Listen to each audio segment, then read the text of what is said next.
দাদা এই পাকিস্তানত বৰ্তমান কি চলি আছে? পাকিস্তানত আসলে নাটক চলি আছে।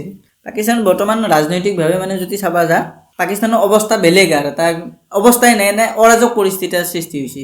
আচলতে ঘটনাটো হৈছে কি 8 মাৰ্চ তাৰিখে এই বছৰৰ পাকিস্তানৰ সংসদত ইমৰান খানৰ বিৰুদ্ধে নো কনফিডেন্স মোচন আহিছে। আচলতে নো কনফিডেন্স মোচন আহিছে কি অজুহাতত যিগিলাখান বিৰোধী দল আছিল তাহোন এটা আৰোপ লগলাক কি ইমৰান খানৰ মিছ হেণ্ডলিঙৰ কাৰণে বৰ্তমান পাকিস্তানৰ যিটো অৰ্থ ব্যৱস্থা সেইটো অৱস্থাই নাই আৰু সেইটো গোটেই বিশ্বই জানে যে অৱস্থা নোহোৱা হৈ গৈছে। দ্বিতীয় কথা হৈছে বস্তুৰ দাম বহুত বেছি বাঢ়ি গৈছে পাকিস্তানত, যাৰে কাৰণে যিগিলাখান বিৰোধী দল আছিল ডাঙৰ যিমানটা বিৰোধী দল আছিল গোটেই সোপা লগ হৈ গৈছে। লগ হৈ পেলাই নো কনফিডেন্স মোচন আনলা। সেই সময়ক লগিন কি হ'ল ইমৰান খানৰ কিন্তু সেই সময়ক লগিন মেজৰিটি আছিল। নো কনফিডেন্স মোচনত কি সংখ্যাগৰিষ্ঠতাটো প্ৰমাণ কৰিব লাগে, কিন্তু সেই সময়ক লগিন মেজৰিটি আছিল। কিন্তু তাৰ পাছত কি হ'ল ইমৰান খানৰ নিজৰ দলৰো 24টা MP বাহিৰত গুচি গেলা। ইফালে যিগিলাখান সহযোগী দল আছিল ইমৰান খানৰ যদি তই এছেম্বলি যদি চাওঁ তেতিয়াহ'লে এছেম্বলিত ইমৰান খানৰ একো সংখ্যাগৰিষ্ঠতা নাছিল দলৰ। সি কোৱালিশ্যন গভমেণ্ট এখন কৰি আছিল। যিগিলাখান সহযোগী দল আছিল সেই দলগিলাও বিৰোধীৰ পক্ষত গুচি গ'ল। ফলত ইমৰান খানৰ কাৰণে চৰকাৰখন বাচা সম্ভৱে নহয় নো কনফিডেন্স মোচনত।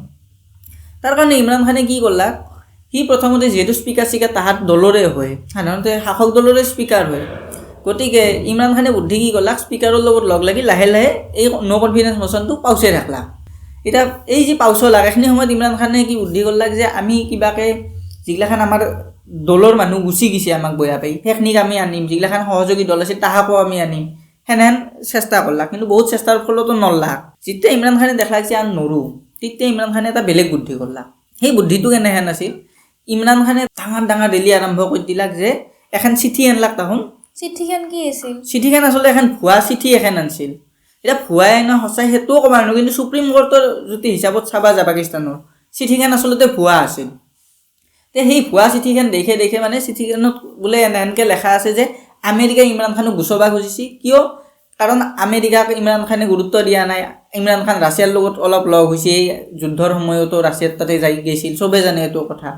ইমৰান খানে যাৱাৰ দিনাৰ পৰাতো যুদ্ধ আৰম্ভ হ'ল ৰাছিয়াৰ আৰু ইউক্ৰেইনৰ। গতিকে সেইগিলাখান অজুহাতত আমেৰিকাই বোলে ইমৰান খানক বাহিৰ কৰিব খোজে, কাৰণ আমেৰিকাৰ সি কথা নামানে, আমেৰিকাৰ বশ্যতা সি স্বীকাৰ কৰা নাই, সেইকাৰণে বোলে আমেৰিকাই তাক বাহিৰ কৰিব খুজিছে। সেই বুলি চিঠিখনত দি পেলাই সি গোটেই মানে পাকিস্তানত প্ৰচাৰ কৰা আৰম্ভ কৰলা। মানুহৰ মাজত ভয়ানক হাঁহি যে ইমৰান খানে আমাৰ একমাত্ৰ যে পাকিস্তানৰ হেৰিত আছে, ইজ্জতত ধৰি আছে, বাকীগিলাটো চব বিক্ৰীয়ে যাওঁ।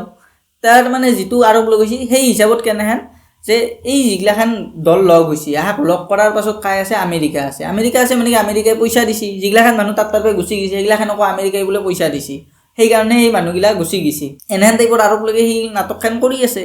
এতিয়া হ'ল কি এই সংসদত যিটো নো কনফিডেন্স মোচন আহিছিল, সেই নো কনফিডেন্স মোচন কেতিয়াবা নহয় কেতিয়াবাতো তাক গৃহীত কৰিবই লাগিব। সংসদত আহিছে যেতিয়া গৃহীত হ'লা সংসদত 31 মাৰ্চৰ দিনা। তে ইমান দিনৰ গেপটোত সি এই সোপা নাটক কৰি আছে।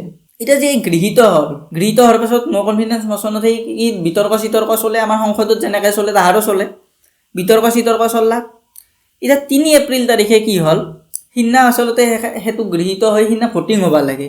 কিন্তু ভোটিঙৰ দিনা হ'লা কি যিটো তাহাৰ ডেপুটি স্পীকাৰ আছে, তাহাৰ ডেপুটি স্পীকাৰটোৰ নাম হৈছে কাছিম খান চুৰি।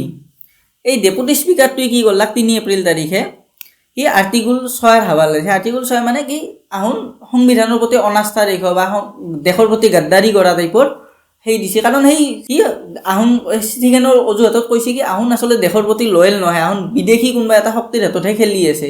গতিকে এই নো কনফিডেন্স মোচন সংবিধানভাৱে যোগ্য নহয় যে এতে সংসদত উত্থাপন হ'ব পাৰে, সেই বুলি কৈ সি তাক নো কনফিডেন্স মোচনটোক খাৰিজ কৰি দিলা।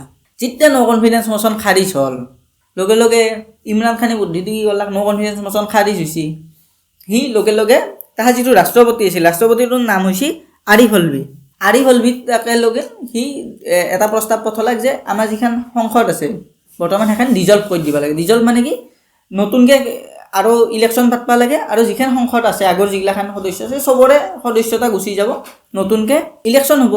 আৰু ইলেকশ্যনৰ কাৰণে সিটো এই হাইপটো কৰলাকে যে ময়ে একলে পাকিস্তানৰ সেই সন্মানত ধৰি ৰখা মানুহ। গতিকে ইমৰান খানৰ বুদ্ধি আছিল সেইটো। কিন্তু বস্তুটোত আহি গ'ল এটা টুইষ্টটো কি বিৰোধীখিনি যিখিনি আছিল তাহোন মানি নলয় যে আমিতো গাদ্দাৰ নহয়। তাৰপাছত গোটেই কেছ চপাই গেলা সুপ্ৰিম কোৰ্টত। এতিয়া কেছটো হ'ল কি যেতিয়া সুপ্ৰিম কোৰ্টত গেলা সুপ্ৰিম কোৰ্টে চালা এতিয়া সেই কেছৰ 7 এপ্ৰিল তাৰিখে সুপ্ৰিম কোৰ্টে কৈছি যে এই যিটো নো কনফিডেন্স মোচন আছিল হেতুক খাৰিজ কৰাৰ অধিকাৰ ডেপুটি স্পিকাৰৰ নাছিল আৰু এই যিটো ধাৰাত হেই কৰছি যিটো ধাৰাৰ হাৱালা দি ফেলে যিটো ধাৰাৰ কথা কৈ ফেলে কৈছি যে এটো নো কনফিডেন্স মোচন নহয় সেই ধাৰাটোৰ হিচাপতো এটো নহয় কাৰণ চিঠিখন ইতাকলৈন প্ৰমাণ হোৱা নাই চিঠিখনত যদি প্ৰমাণ হলা হয় তথাপিও কিবা এটা হলা হয় আৰু হেতুৰ অধিকাৰ আসলে সুপ্ৰিম কোৰ্টৰ হে আছে গতিকে যেহেতু এইটো গোটাই ভুল আছিল এই যিটো নো কনফিডেন্স মোচন খাৰিজ কৰা প্ৰক্ৰিয়াটো ভুল আছিল গতিকে তাহাৰ ওপৰত তাৰে কাৰণেও কেছ চলব দ্বিতীয় কথা আগতে যেনে ব্যৱস্থা আছিল নো কনফিডেন্স মোচনটো যিটো ষ্টেজত আছিল 3 এপ্ৰিল তাৰিখে হেতুৱে হ'ব আৰু এটা ৰবিবাৰৰ ভিতৰত তাহাত তাতে কি কৰবা দিছি ভোট কৰবা দিছি এতিয়া ৰবিবাৰে পুনৰ নো কনফিডেন্স মোচনৰ ওপৰত ভোট হ'ব আৰু ইটা যিটো দেখছো অংকৰ যদি আমি গেমটো চাওঁ তেতিয়া হলি ইমৰান খানৰ হাতত বৰ্তমান 146 জন সদস্য আছে আৰু পাকিস্তানৰ সংসদত যুটিহে চৰকাৰখন বাছবা লাগে ইমৰান খানক কিমান লাগব 172 জন সাংসদ লাগব গতিকে কোনো ফালেদি ইমৰান খানৰ গভৰ্ণমেণ্ট বৰ্তমান থাকাটো সম্ভৱে নহয় গতিকে ইগলাখান নাটক চলি আছে এটা দেখা যাওক কি হয় ৰবিবাৰে